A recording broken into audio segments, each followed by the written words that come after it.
দ্রুত নির্বাচন দেন আর যাতে বিএনপি ক্ষমতায় যেতে পারে।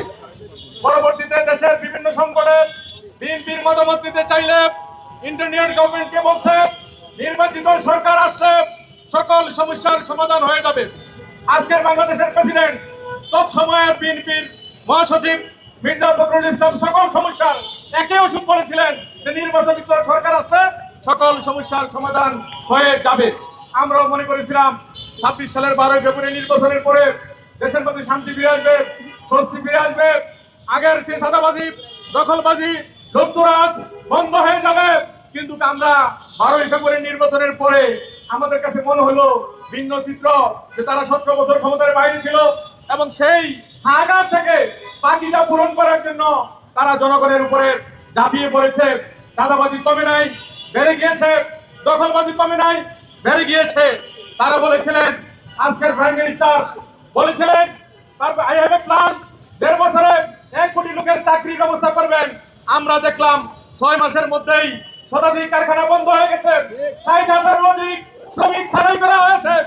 আমরা কর্মসংস্থান করার ব্যাপারে উল্টো আজকের শ্রমিকদের পেটে লাথি মারা হয়েছে।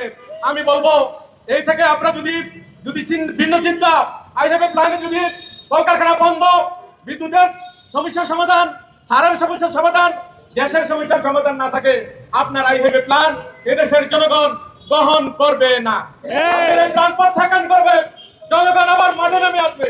সুতরাং আমরা বলবো সময় থাকতে আপনি জনগণের এই ভুক্তভোগী তেলের দাম, সয়াবিনের তেলের দাম বাড়তে থাকে, মানে শ্রমিকদের কিনার ক্রয় ক্ষমতার বেড়ে চলে যাচ্ছে। আমরা দেখতেছি কোনো সমস্যার সারা দেশে আইন শৃঙ্খলার পরিস্থিতিও অবনতি হচ্ছে, অর্থাৎ একের পর এক খুন হচ্ছে, তার কোনোটারই বিচার হচ্ছে না। আমরা মনে করছিলাম জুলাই বিপ্লবে যাদের খুন হয়েছে 1400 লোক, তাদের কোনো একটার বিচার হবে, আমরা কোনো একটার বিচারও আজকে দেখতে পারি না। আমরা মনে করেছিলাম জুলাই সনদ এই সরকার বাস্তবায়ন করবে, আমরা একসাথে রাজনীতি করেছিলাম, কথাও ছিল একই রকমের, কিন্তু এখন দেখি উল্টো সুর। তারা বলে যে জুলাই সনদ অক্ষরে অক্ষরে পালন করবে, কিন্তু বাস্তবে ভিন্ন চিত্র। ওনারা বলেন ক্ষমতায় আসলে মদিনার সনদ বাস্তবায়ন করবেন।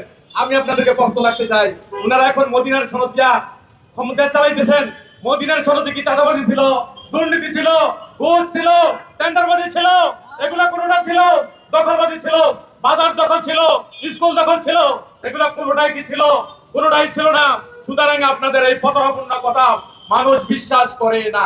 আমি বলবো সময় থাকতে সংশোধন হয়ে যান, জনগণের দাবির সাথে একত্রতা প্রকাশ করেন, তা না হলে জনগণ আবার মাঠে নামবে, বিএনপির বিরুদ্ধে কঠোর থেকে কঠোর আন্দোলন গড়ে তুলবে। সকলকে আবারও সালাম জানিয়ে আমার কথা শেষ করছি। আল্লাহ হাফেজ।